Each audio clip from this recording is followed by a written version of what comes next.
Bienvenue sur le podcast Conversation Awesome avec Karmakin. Mon nom est Claudia et mon intention avec ce podcast est de t'amener dans un monde d'inspiration, de découverte et d'apprentissage grâce à une panoplie de sujets et d'histoires variées en lien avec la santé globale, les habitudes de vie, le développement personnel et spirituel pour que tu puisses vivre une vie awesome alignée selon tes termes.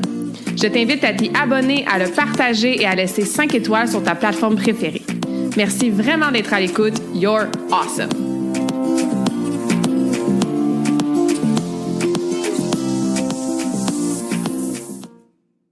Bonjour tout le monde, bienvenue dans la nouvelle conversation Awesome de la semaine. J'espère que vous allez bien, que vous êtes en pleine forme. J'espère que votre cardio va bien aussi. Puis s'il va moins bien, ben tant mieux parce que on va jaser de tout ça aujourd'hui. On est en mode épisode solo aujourd'hui. On est en mode épisode genre masterclass où est-ce qu'effectivement on rentre en détail dans le grand sujet qui est l'entraînement cardiovasculaire. Ouais, moi, le cardio, j'aime pas tant ça. J'ai eu longtemps des attachements, des croyances, des ressentis par rapport à l'entraînement cardio qui étaient pas super positifs. J'ai passé par la phase où est-ce que tu t'obliges à courir parce que tu penses que courir, c'est ce qui va te faire maigrir. J'ai passé par la phase de le cardio, c'est inutile, puis même que ça va aller à l'encontre de mes gains musculaires et de force quand je faisais du powerlifting. J'ai passé à travers des phases où est-ce que, OK, the longer, the better. Fait que plus longtemps je peux durer sur le rameur, l'elliptique, le Stairmaster, ben mieux que c'est. Fait que même moi, qui est dans le grand monde de la kinésiologie, du mouvement de l'entraînement depuis très longtemps, j'ai eu toutes sortes de phases par rapport au cardio et c'est bien sûr un sujet qui amène beaucoup de mythes encore à ce jour. C'est un sujet qui amène de la confusion aussi, surtout avec, l'abondance d'informations qu'on retrouve sur les réseaux sociaux. J'ai souvent des questions genre, c'est quoi la zone 2, Claudia? Là, tout le monde dit qu'on doit faire du cardio en zone 2. Puis là, j'entends d'autres scientifiques qui font des études spécifiques pour les femmes puis qui disent qu'on devrait plutôt faire des trucs vraiment intenses, mais vraiment courts. Est-ce que trop de cardio, c'est comme pas assez? Moi, je me pitch à faire justement de la course puis de l'elliptique pendant longtemps. Puis non seulement je perds pas du poids, mais j'en prends. Qu'est-ce qui se passe, tu sais?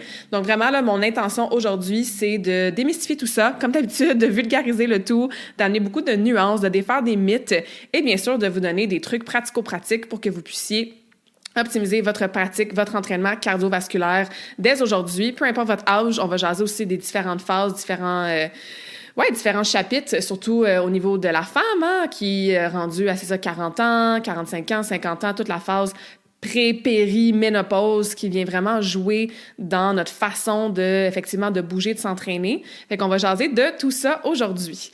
Parce que c'est ça, il y a beaucoup de femmes qui pensent que le cardio, ça sert surtout à brûler des calories ou perdre du poids. T'sais.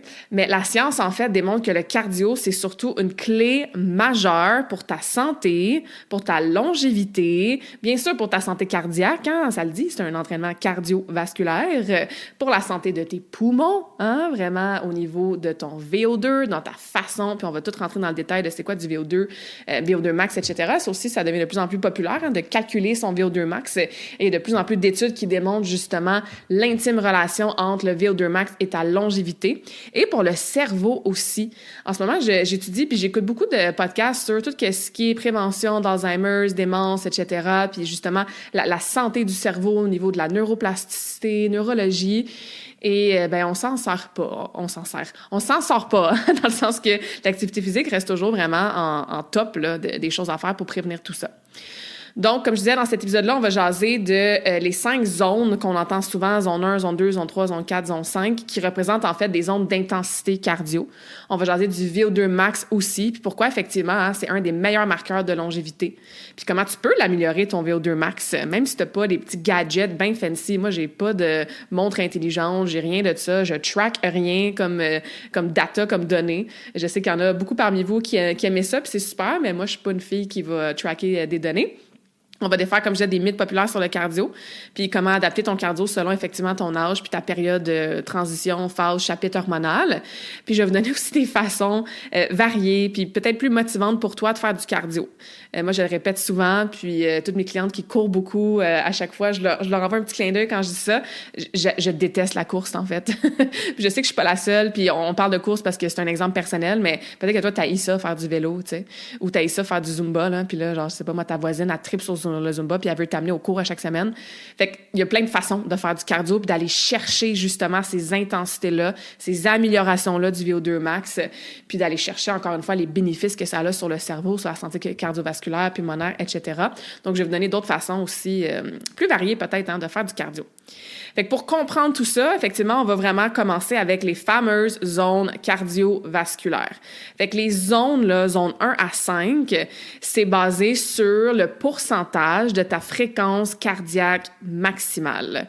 Puis là, tu vas me dire, ouais, mais Claudia, je fais ça, comment calculer le pourcentage de ma fréquence cardiaque maximale? Le calcul le plus simple que j'ai appris dans mon bac il y a très, très longtemps et qui est encore pertinent, j'ai envie de dire, il y a ses limites, il y a sa marge d'erreur, fait que c'est pour ça qu'on va aller dans des chiffres à peu près, avec une échelle et non un chiffre précis, mais c'est 220 moins ton âge. Approximativement. Puis ça peut être un petit peu moins précis chez les femmes. J'avais appris un autre calcul aussi que je me souviens pas par cœur, c'était genre 207 moins quelque chose, plus quelque chose, en tout cas. Mais tu sais, grosso modo, là, la zone 1, qui est la zone très, très facile, c'est de 50 à 60 de ta fréquence maximale. Après ça, la zone 2, 60 à 70, zone 3, 70 à 80, zone 4, 80 à 90, zone 5, 90 à 100 %. Donc, si par exemple, tu as 40 ans, puis tu fais 220 moins 40, ça fait 180. Donc, 180 serait vraiment, battement par minute, là, on est vraiment dans la fréquence cardiaque, serait vraiment ton effort maximal. Et là, je mets vraiment un gros astérix parce que ça se peut que toi, tu sois en train de faire le sprint le plus intense de ta vie en haut d'une pente, puis que tu sois pas capable de monter à 180, puis ton 100%, c'est 170. OK? Donc, encore une fois, je vous donne des chiffres comme ça. Puis, si vous avez effectivement des montres intelligentes, des trucs qui calculent plus précisément, puis de façon plus sophistiquée, tous ces calculs-là de VO2 max, de fréquence cardiaque, de zone, super. Mais si vous voulez un aperçu à peu près, tu sais, ça, c'est un calcul très, très simple. Garde en tête qu'il peut avoir vraiment une marge d'individualisation. Donc, on va les prendre un après l'autre. Fait que la zone 1, comme je disais, c'est la zone qui est très, très facile. Ça, c'est de la marche lente. C'est du yoga, genre style pas power hot yoga pendant 90 minutes, là. Mais tu sais, un yoga plus yin, un yoga restaurateur, un yoga, tu sais, un flow plus doux, plus lent, un vélo très léger. Genre, tu vas faire tes comme ça en vélo, là, puis tu regardes le paysage, tu sais. On comprend. Au niveau de la physiologie, ça veut dire qu'effectivement, c'est une intensité qui est très basse. C'est excellent, la zone 1, pour la récupération. Donc, quand tu es full raqué, là, d'avoir fait un gros workout, puis que le lendemain, tu te dis, ben là, je peux pas bouger parce que j'ai déjà mal partout, puis tu bouges pas, puis tu te rends compte que tu as encore plus mal à la fin de la journée, puis tu es en train d'ankyloser, mais faire quelque chose dans la zone 1 est excellent pour la récupération parce qu'entre autres, on vient stimuler la circulation sanguine, on va amener les vitamines, les minéraux, les nutriments que les muscles ont besoin pour récupérer, sans toutefois être dans une zone où est-ce que là, tu ferais en sorte de créer plus de déchirure musculaire ou de demande, en fait, parce que là, tu es en mode récupération. Fait que ça peut être utilisé comme échauffement, ça peut être utilisé comme cool-down à la fin d'un workout, ça peut être utilisé comme en dehors de tes entraînements, tes autres sessions plus intenses, de façon récupération active. Là-dedans, je mets le mouvement. Faire des moments mouvement durant ta journée, donc justement d'aller t'étirer un peu, de marcher, sans être en mode intensité, mais juste d'avoir ce mode de vie-là actif. La zone 1, il n'y a pas de limite à ça. Tu pourrais être en zone 1 littéralement toute la journée, puis ça serait probablement impossible de tomber en surentraînement. Ensuite, au niveau de la zone 2, on tombe dans ce qui est plus l'endurance fondamentale. Donc ça, c'est construire ta fondation, tes piliers de base. Si tu es sédentaire depuis peu longtemps ou très longtemps, au niveau de ton cardio, je commencerais là. Là, on est dans de la marche rapide. On est dans du jogging, mais du jogging qui est relativement facile. On fait de la natation, mais on n'est pas en mode genre sprint le plus de longueur possible. On est dans du vélo, encore une fois, mais tu sais, on va un petit peu plus vite, on met un peu plus de résistance que dans la zone 1. Fait que une respiration qui est peut-être un peu plus profonde, mais t'es quand même capable de parler, mettons. Tu sais, ça, c'est comme si t'en vas marcher avec ta voisine le soir, là, après votre souper, vous rencontrez, vous allez marcher, puis vous marchez à un bon pace, là. Vous êtes quand même capable de parler, mais tu sais, tu sens que t'as chaud, puis t'es un peu essoufflé, puis ton cœur, il bat vite. Puis ça, comme je disais, c'est vraiment pour construire la base de ton endurance. Ça permet d'améliorer ta capacité aérobique, hein, donc aérobie. On parle pas nécessairement des cours là, dans les 80s d'aérobie. Moi, je pense toujours à ça quand je pense à aérobie, là, avec les petits, comment ça s'appelait, les petits léotards, là, puis le step, puis genre, ça existe encore, mais là, on a plein d'autres façons de travailler notre aérobie. Bref, tu peux améliorer ton aérobie, ta capacité aérobique en faisant plein d'autres types de cardio. Fait que bref, ça améliore cette capacité-là. C'est aussi dans la zone 2 que potentiellement, il y aurait une meilleure utilisation des graisses, en fait, comme carburant.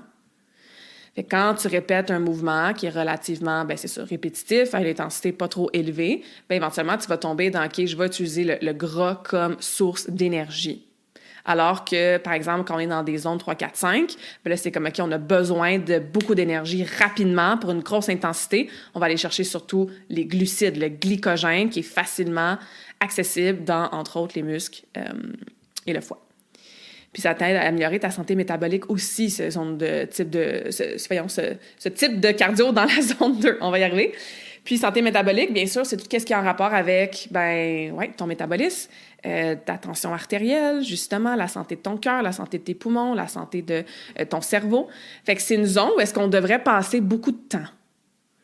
Fait que par semaine, là, puis on va en parler tantôt comment diviser ça, pour ta santé globale générale, hein, on n'est pas dans de la performance en ce moment, on n'est pas dans, des améliorations athlétiques, mais pour ta santé globale générale, n'hésite pas à tous les jours à faire un 30 minutes, tu sais, à peu près dans une zone 2 d'endurance fondamentale, tu sais. Aller prendre une marche rapide à tous les jours, 30 minutes.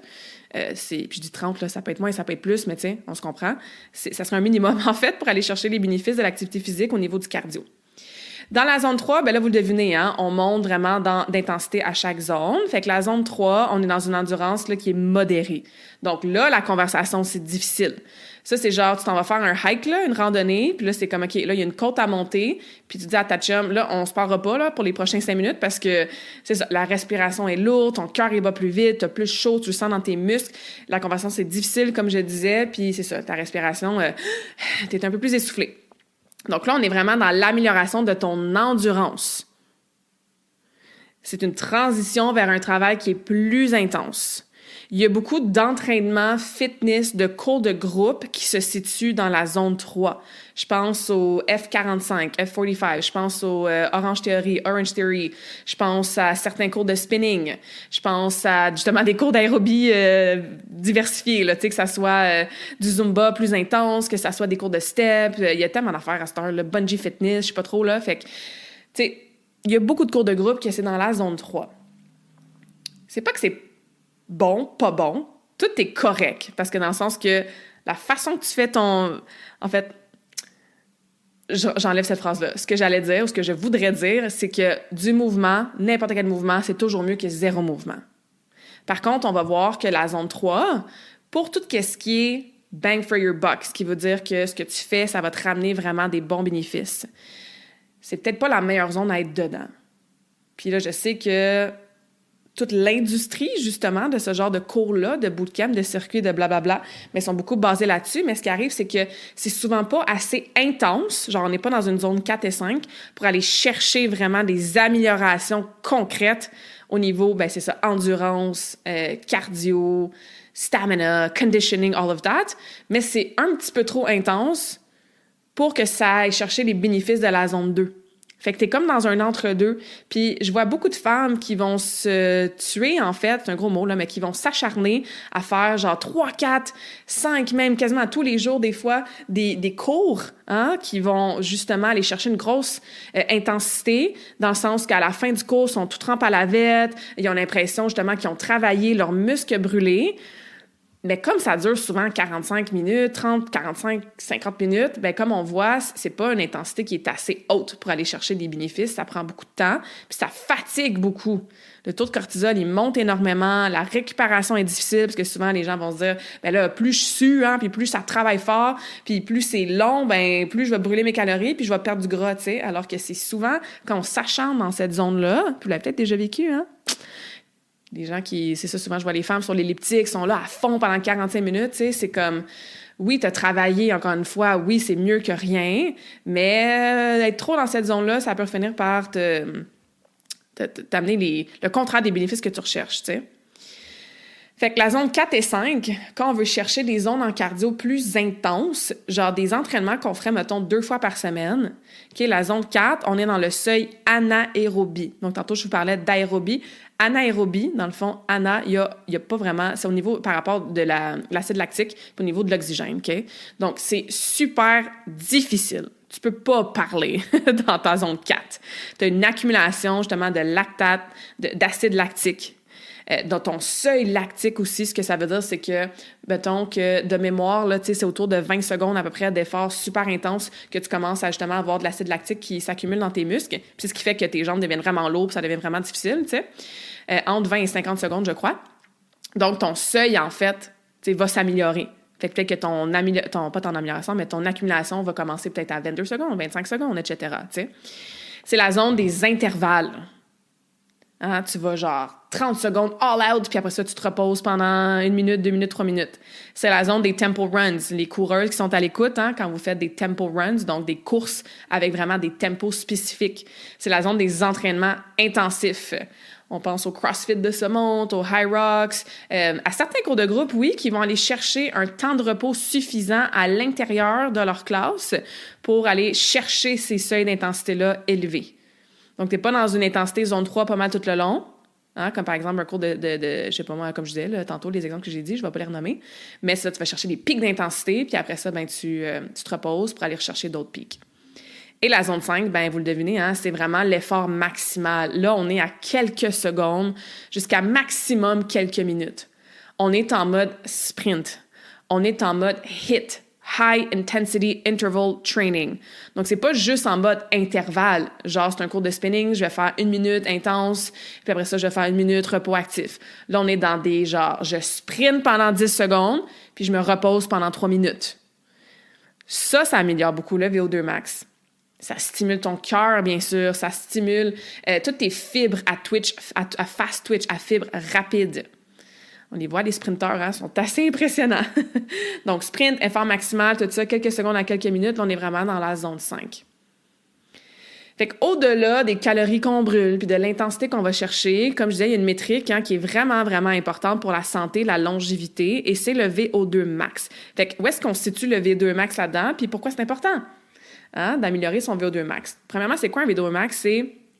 Comment j'expliquerais ça? C'est la quantité VO, hein, volume d'oxygène. On va déjà commencer là.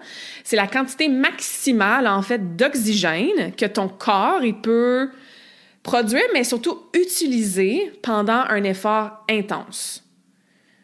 Ouais, fait que c'est la capacité, dans le fond, encore une fois, de tes muscles, de ton cœur, de tes poumons. Hein, quand on fait du cardio, c'est vraiment ces 3 catégories-là qui travaillent beaucoup, là. Muscles, corps, poumons, à utiliser l'oxygène.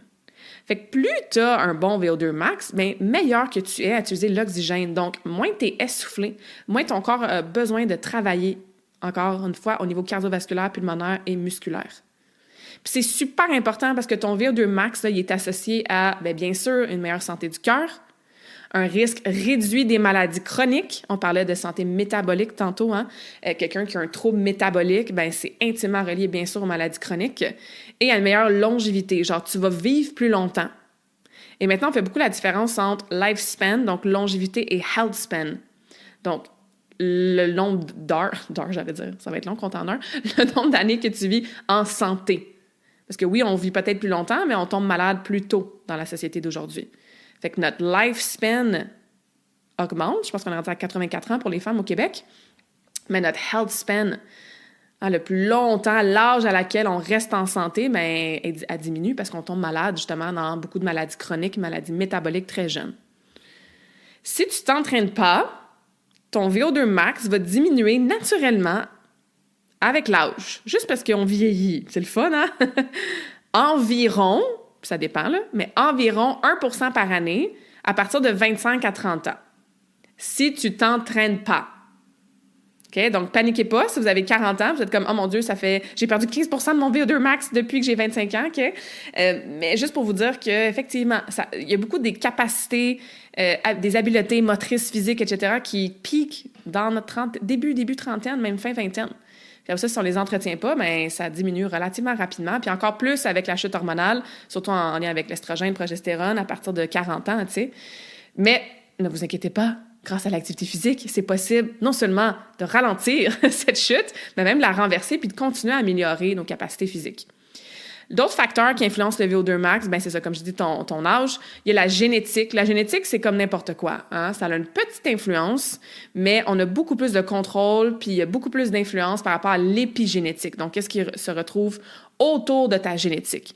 Donc, la génétique, c'est peut-être un 20 à 40% d'influence. Ça veut dire qu'on a l'influence sur 60 à 80% de notre VO2 max.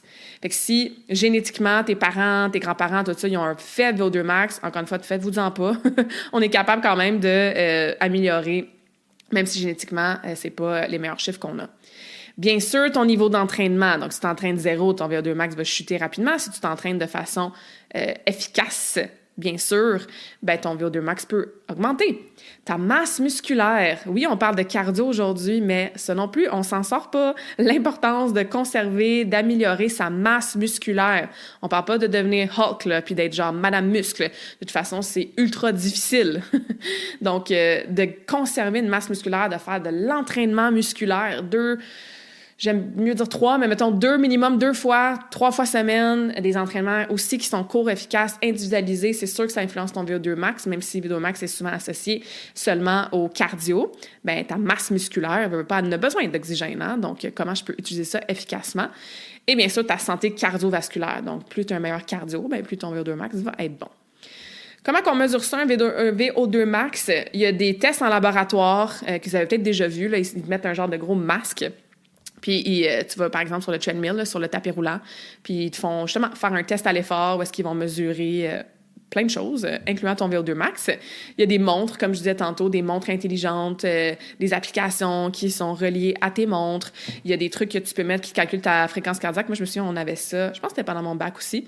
Je me souviens plus du terme, là, mais tu mets ça vraiment... C'est comme une petite... comment je pourrais appeler ça? Pas une ceinture, là, mais un genre de courroie que tu mets vraiment au niveau de ton tronc, en fait, juste en dessous de la poitrine. Comme ça calcule ta fréquence cardiaque, tu sais. Puis il y a des tests terrain. Peut-être que vous connaissez le test Cooper. Ça aussi, moi, je l'ai fait souvent à l'école. Test Cooper, que tu cours pendant 12 minutes, puis tu calcules le nombre de tours au niveau d'une distance spécifique, puis le nombre de tours de terrain ou de cette distance-là que tu arrives à faire pendant 12 minutes, bien, il y a un calcul qui se fait pour savoir ton VO2 max.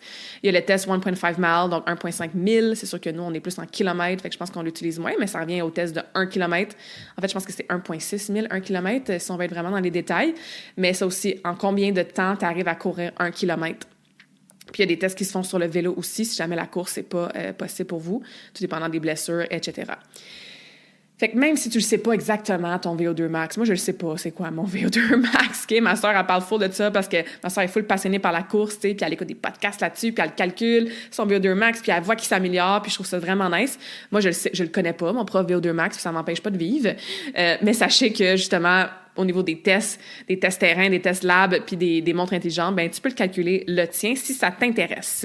Mais même si tu le connais pas, voici quand même des stratégies démontrées par des recherches qui montrent effectivement les meilleures façons d'améliorer ton VO2 max. Et j'ai déjà glissé un petit mot dans la section que je parlais des zones 1 à 5.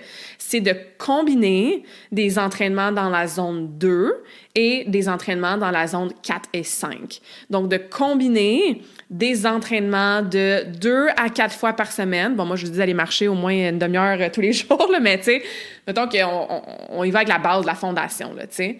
Par semaine, tu veux 2 à 4 fois durant ta semaine faire un entraînement cardiovasculaire de 30 à 60 minutes dans la zone 2. Ça veut dire que 2 à 4 fois semaine, tu vas prendre une marche rapide d'au moins une demi-heure. Tu t'en vas pédaler, puis faire le tour de ton quartier. Quartier, ça dépend s'il est assez gros, mais bref, pendant 30 à 60 minutes. Tu t'en vas faire une randonnée d'1 heure où est-ce que tu arrives à avoir une conversation avec ton ami. Tu t'en vas nager parce que justement, tu sens que c'est intense, mais tu n'es pas en mode intervalle. Fait que 2 à 4 fois par semaine, 30 à 60 minutes dans la zone 2. OK? Ça va améliorer, bien sûr, ton efficacité mitochondriale. Qu'est-ce que c'est ça, la mitochondriale? Bien, pas la mitochondriale, mais l'efficacité mitochondriale. Les mitochondries, voyez ça comme l'énergie dans les cellules, si je peux résumer ça en 2 mots, là. OK? Donc, ça améliore ton efficacité à aller chercher cette énergie-là. Puis, bien sûr, ça t'augmente ta capacité aérobique. Donc, la capacité que tu as à avoir, ou plutôt à utiliser l'oxygène, comme on a déjà parlé, puis à, c'est quoi le mot que je cherche? À fournir un effort aérobique pendant une durée relativement élevée, là, parce que, tu sais, 30 à 60 minutes, c'est beaucoup plus que quelques secondes à quelques minutes. Fait que tu alternes avec ça et ton intervalle, ou plutôt tes intervalles que tu vas faire dans tes zones 4 et 5. Je vais vous donner 2 méthodes. Je veux juste réitérer que si tu es relativement sédentaire en ce moment, puis si ça fait longtemps que tu n'as pas fait de cardio ou même d'entraînement quelconque à intensité relativement plus élevée, commence par ta zone 2 de façon régulière. Focus là-dessus pour, encore une fois, construire ton endurance de base. Fais ça pendant, je sais pas, 1 mois, 2 mois, de façon constante, 2 à 4 fois par semaine, comme on a déjà mentionné. Puis après ça, tu vas pouvoir commencer à intégrer des intervalles à haute intensité. Je veux pas que tu aies à faire un sprint dans la rue aujourd'hui, là, parce que je t'ai dit que c'était important pour ta santé cardiaque si ça fait genre 20 ans que tu n'as pas marché plus que 1 kilomètre. OK? Donc, on se comprend. Puis c'est là que l'individualisation est tellement importante. Puis this is what I do. OK? Donc, si vous avez besoin d'aide à vous établir un plan cardio qui est personnalisé à vos besoins, please reach out. OK? Contactez-moi, ça va me faire vraiment plaisir. Mais bref, durant ta semaine, OK, tu veux, et ça dépend en fait. Je dirais maximum 2 fois semaine. Surtout si en plus vous faites des entraînements intenses au niveau musculation, résistance, on ne veut pas tomber en mode surentraînement. Donc ça aussi, on peut viser 2 fois semaine. Zone 2, tu peux en faire jusqu'à 4 fois semaine, tu peux même en faire à tous les jours. Mais des intervalles pour se donner le temps de bien récupérer, commencer par peut-être 1 fois semaine, puis maximum 2 fois semaine. Il y a la méthode du 4x4 qui a été beaucoup étudiée par rapport au VO2 max. Fait que tu fais 4 minutes de ton cardio intense, tu prends 4 minutes de récupération et tu répètes ça 4 fois. Donc, attends, j'explique-tu la bonne façon? 4 minutes intenses, oui, c'est ça, 4 fois 4. Fois 4, en fait, parce que tu répètes ça 4 fois. Donc, pendant 4 minutes, tu soutiens justement, puis c'est quand même long, 4 minutes. 4 minutes, ça serait vraiment le max. On serait plus dans la zone 4, on est moins dans la zone 5. OK? Fait que t'embarques justement sur ton vélo de spinning, tu te fais un 4 minutes intense, là. Genre, t'es à 80% de ta fréquence cardiaque maximale, tu peux pas parler, il fait chaud, tes jambes, ils brûlent, tu as hâte que la 4e minute finisse. Après ça, tu prends le même temps de repos. Tu peux littéralement avoir un repos complet. Genre, tu peux t'enlever de ta machine puis t'asseoir. Ou tu enlèves toute résistance puis tu vas vraiment, vraiment slow. De la vraie récupération. Okay? Parce que ça aussi, je vois l'erreur souvent. La personne va faire son intervalle full intense sur la machine pendant 1 à 2 minutes. Puis après ça, dans son repos actif, elle continue la machine puis elle descend son intensité de peut-être 20%. Puis elle repart pour faire un autre intervalle. Si tu es capable de faire ton 2e, ton 3e intervalle exactement à la même intensité que la première que tu as faite sans avoir eu de repos complet, bien, c'est parce que tu ne vas pas chercher l'intensité qu'il faut. Tu as besoin d'une récupération totale entre tes intervalles pour que tes intervalles aillent chercher une intensité qui va créer ces adaptations-là. Puis encore une fois, c'est pas du jour au lendemain qu'on fait ça. Fait que, encore une fois, pars pas avec un méga sprint pendant 4 minutes où est-ce que genre tu tombes sans connaissance. Mais ce que je veux dire, c'est qu'après avoir fait ton 4 minutes intense de course, de Stairmaster, de rameur, d'elliptique, après ça, tu as un 4 minutes de récupération. Tu peux faire un 4 minutes de récupération active, genre tu peux rester sur ta machine, mais tu réduis énormément, genre zone 1, là, ton intensité, puis tu répètes ça 4 fois. Donc, ça va te prendre à peu près une demi-heure. Ou, si vous êtes short on time puis que vous n'aimez pas le cardio comme moi j'adore faire ça, c'est que tu vas faire 30 secondes. Là, on est en mode plus sprint, là. On est en mode plus zone 5. 30 secondes, le plus intense possible.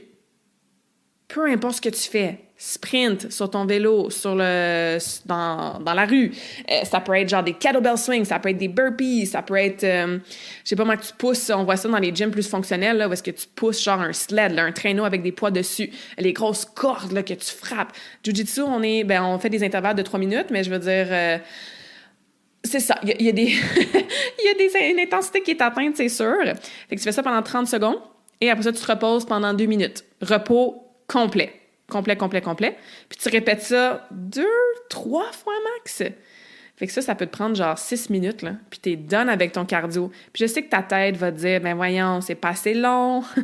Mais je t'encourage à le tester, tu sais. Puis je t'encourage à y croire. Puis ça va t'aider justement à te défaire du conditionnement qu'on a, surtout en tant que femme, de plus qu'on fait du cardio, le mieux. Tu veux faire du cardio plus long, vas-y, mais vas-y en zone 2. Puis 2 fois par semaine, all out. All out, ça va vraiment aller chercher des super bons bénéfices, puis ça va stimuler beaucoup ta consommation maximum d'oxygène. Puis tu le sens, là, quand t'es out of breath, là, t'es essoufflé, t'es comme... ben c'est ça, ton corps travaille pour aller chercher l'oxygène, c'est cette capacité-là qu'on va améliorer pour tous les bénéfices que ça a sur la santé puis la longévité. Okay. Puis la troisième façon d'améliorer son VO2 max, ben c'est de mettre les deux ensemble, tu sais, puis c'est d'avoir vraiment un volume total d'activité. Fait que tu sais, là, c'est super simple, mais c'est full puissant, là. Marche. OK, si t'es si t'es assise super longtemps pendant ta journée, j'écoutais un podcast qui parlait que de se lever à chaque heure et de faire 10 squats, c'est plus bénéfique que d'aller prendre une marche de 30 minutes par jour. Fait que t'es mieux de faire 10 squats à chaque heure, genre tu te lèves debout, tu fais 10 squats, là, pas besoin de poids, pas rien, là, que d'aller marcher une fois 30 minutes dans ta journée pour tout ce qui est justement longévité et contrer les effets de la sédentarité. Fait que bref, bouge, fais plein de moments mouvements dans ta journée en dehors de ces entraînements-là plus structurés. Puis c'est ça, avoir une activité physique quotidienne, là, c'est super important. Puis comme je disais, hein, ton mental va peut-être faire comme, ben non, c'est pas assez long, tu sais, puis ça vaut-tu vraiment la peine, puis je vais-tu vraiment chercher mon intensité, mais genre, moi j'aime ça, là, faire mes cours de spinning ou de Orange Theory, puis je sens vraiment que j'ai sué ma vie, puis que je suis brûlée après, tu sais. Oui, c'est correct là, d'observer ces pensées-là. Je vous blâme pas. Moi aussi, je l'en ai parlé en introduction de podcast. J'ai tombé un peu dans ces tendances-là, dans l'industrie aussi, qui fait beaucoup d'argent sur nos insécurités, tu sais. Fait qu'il y a encore beaucoup de croyances dans le cardio qui sont pas toujours vraies. Fait que, tu sais, je veux juste en passer quelques-unes aujourd'hui, rapidement. Tu sais, le premier, ben, j'ai déjà dit, plus tu fais du cardio longtemps, plus tu brûles des calories. C'est pas vrai, tu sais. L'intensité compte énormément. Énormément, tu sais. Fait que tu vas brûler plus de calories à faire justement ce que je vous expliquais à la fin, un genre de 6 minutes, de 30 secondes all-out, 2 minutes de pause, faire ça 2-3 fois. Tu vas brûler plus de calories là, de façon globale, donc pas juste pendant, mais surtout après ton exercice, que de faire 30, 40, 45 minutes à intensité normale, modérée sur un elliptique, t'sais. Fait que ton intensité compte énormément. Les intervalles, ils peuvent brûler autant ou même plus en moins de temps. OK? Donc, ça, c'est super important qu'on arrête de tomber dans « OK, je vais faire 5 minutes de plus, je vais faire 10 minutes de plus. » Puis en plus, bien souvent, l'excuse qu'on entend, hein, c'est « j'ai pas le temps ». Bien là, t'as le temps là, de faire un petit 6, peut-être pas 6 pour commencer. Hein? Je répète, suivez vos capacités actuelles, puis construisez tranquillement. Allez pas vous surmener à faire des sprints, puis vous blesser. Mais bref, OK, c'est pas the longer the better. L'autre mythe qu'on entend souvent, c'est que le cardio empêche de prendre du muscle. Fait que moi, j'ai tombé un peu dans ces mythes-là quand j'étais beaucoup dans le monde du powerlifting. Puis c'était pas nécessairement qui empêchait de prendre du muscle, mais je disais, ça va contre genre les gains que j'essaie d'avoir justement au niveau de la force musculaire. Parce qu'en powerlifting, si tu sais pas c'est quoi, tu dois lever les poids les plus lourds possibles, tu sais. Puis c'est faux, en fait, que le cardio empêche de prendre du muscle. Il faut juste que ça soit bien dosé. Il faut que ça soit bien équilibré et il faut surtout que ta récupération soit suffisante. Et ça aussi, je le vois beaucoup. Les femmes, je vous parle énormément aujourd'hui, les hommes qui êtes à l'écoute, je vous aime aussi, là, mais je le vois beaucoup chez les femmes de comme, à tous les jours, il faut que je me tue dans mon cardio ou dans mon gym pour enfin perdre du poids, tu sais. Puis on récupère pas assez. Puis en dehors du gym, on est surstimulé, on est fatigué mentalement, on a une charge mentale qui est incroyable, on n'a pas beaucoup de temps pour nous, on prend soin de plein d'affaires. Fait que même en dehors de vos entraînements, votre récupération n'est pas suffisante. Vous avez de la difficulté à dormir. Puis vous, je me mets là-dedans aussi, là, même si je suis encore jeune par rapport à justement tous les effets de la chute hormonale qui commence tôt, tu sais. Fait que, tu sais, avoir la misère à dormir, là, dans la quarantaine, c'est un symptôme, en fait, de la préménopause qui est tellement commun. Donc, on récupère déjà pas assez, puis là, on s'en va se pitcher dans du cardio, puis de la muscu, puis du volume d'entraînement. Fait que c'est ça, en fait, qui nous empêche de prendre du muscle, d'avoir ce look-là qu'on veut beaucoup, le fameux mot « tonifier », okay? Qui est un mot qui me fait toujours sourire, en fait, parce que c'est pas que tu transformes ton gras en muscle, c'est que tu gagnes la masse musculaire puis tu perds du gras, donc tu as un look plus ferme, plus tonifié, tu sais. Fait que le problème, là, c'est qu'il y a trop de volume puis il n'y a pas une récupération qui est suffisante. Le cardio qui est bien programmé peut t'aider à récupérer quand on parle de zone 2.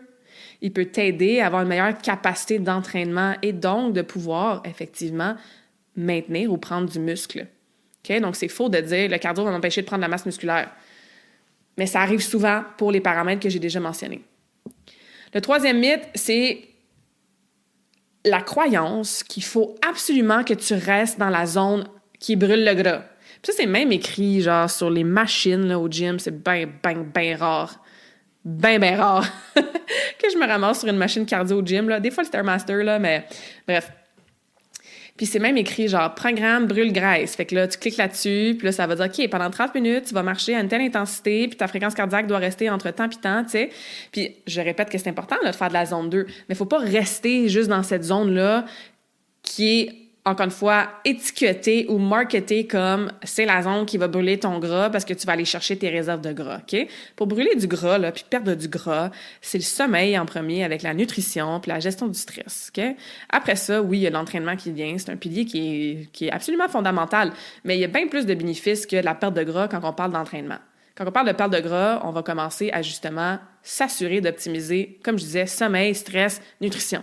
Vraiment, OK? Fait que de se dire, je dois rester dans la zone 2 pour que mon cardio soit efficace puis m'aide à brûler du gras, c'est faux, en fait. C'est un mythe. Parce que les zones plus intenses, genre zone 4 et 5, brûlent plus de calories au total anyway. T'sais? Puis vous le savez, j'ai pas vraiment un discours de calories in, calories out pour plein de raisons qu'on a déjà parlé dans le podcast puis qu'on reparlera une autre fois. Le quatrième mythe, j'en ai déjà parlé. Moi, je l'ai vécu. Hein? Je me suis forcée à courir.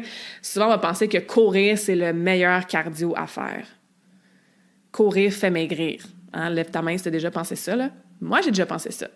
Je me souviens, là, j'étais genre dans mon adolescence, là, quand justement, je commençais à avoir un petit peu des troubles alimentaires, je commençais à avoir vraiment une mauvaise estime de moi, à partir de 14 ans à peu près, 15, 16 ans, puis là, je me forçais à sortir dehors, puis j'allais courir dans mon quartier, puis justement, là, j'essayais de courir plus longtemps, puis de prendre moins de pauses, puis c'est que j'haïssais ça, excusez le mot, là, mais c'était vraiment comme une punition, tu sais. Et je réitère que le monde de la course, c'est un monde extraordinaire qui amène tellement de gens à être actifs. Donc, je n'ai rien contre la course, OK? Je veux juste le nommer. Moi, personnellement, c'est pas ma façon de faire du cardio préféré, même que c'est probablement la dernière façon. Et ce n'est surtout pas le meilleur cardio.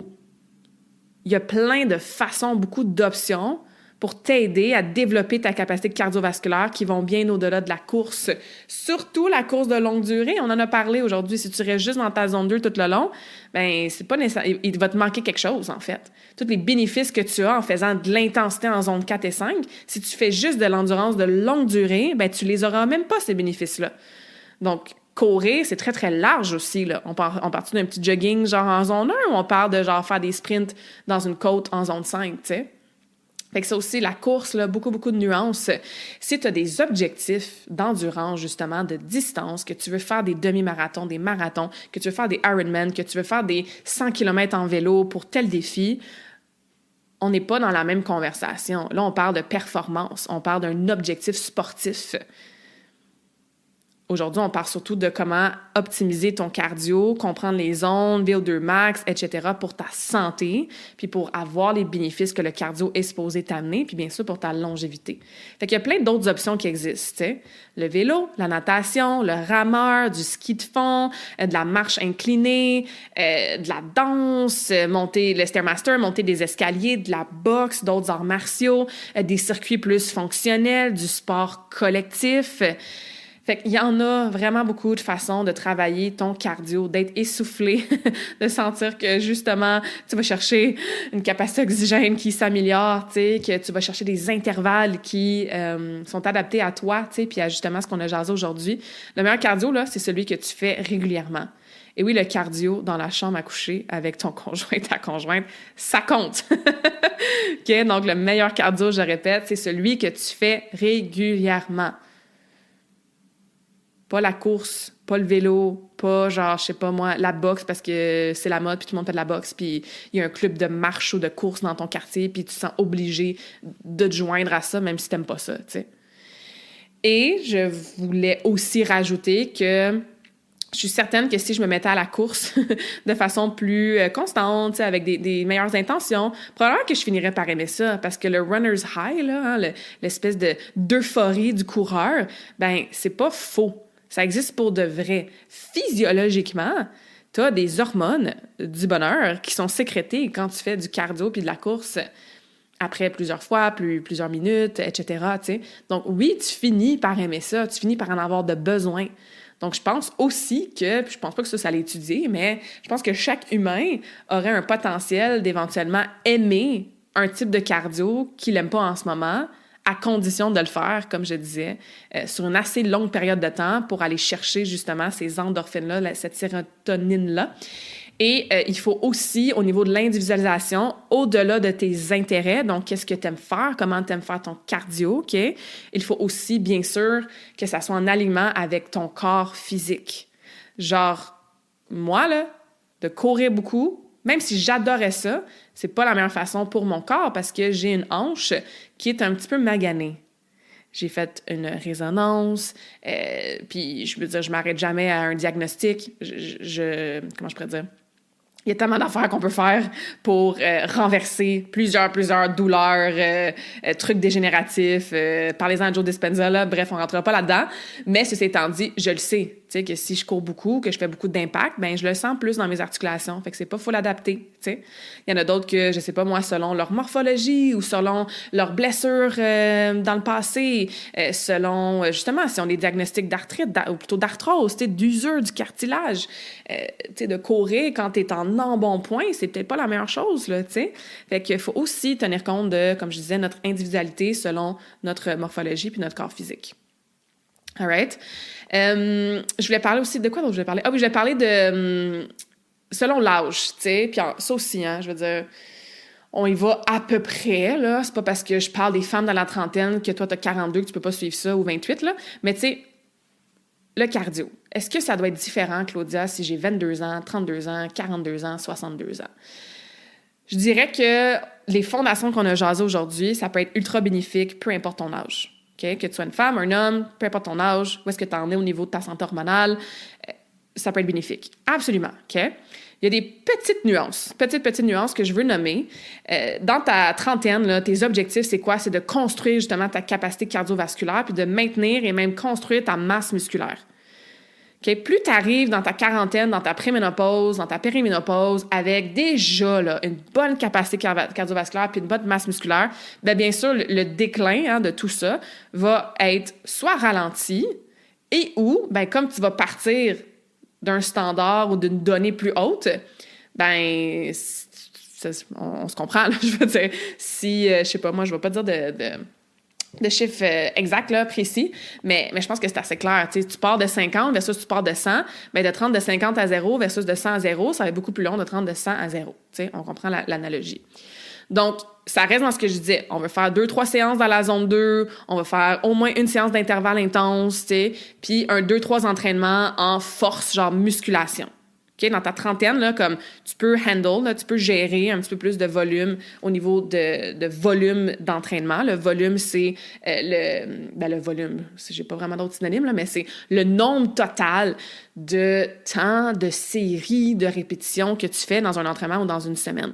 Fait que tu peux gérer un plus grand volume total dans ta semaine d'entraînement cardio et musculaire. Quand tu arrives dans ta préménopause, hein, on le sait, ou peut-être que vous ne le savez pas, mais il y a plein d'autres épisodes de podcast que j'ai fait dans le passé, donc allez regarder ça ou lire ça plutôt. Pas lire, puis regarder, écoutez ça. On va y arriver.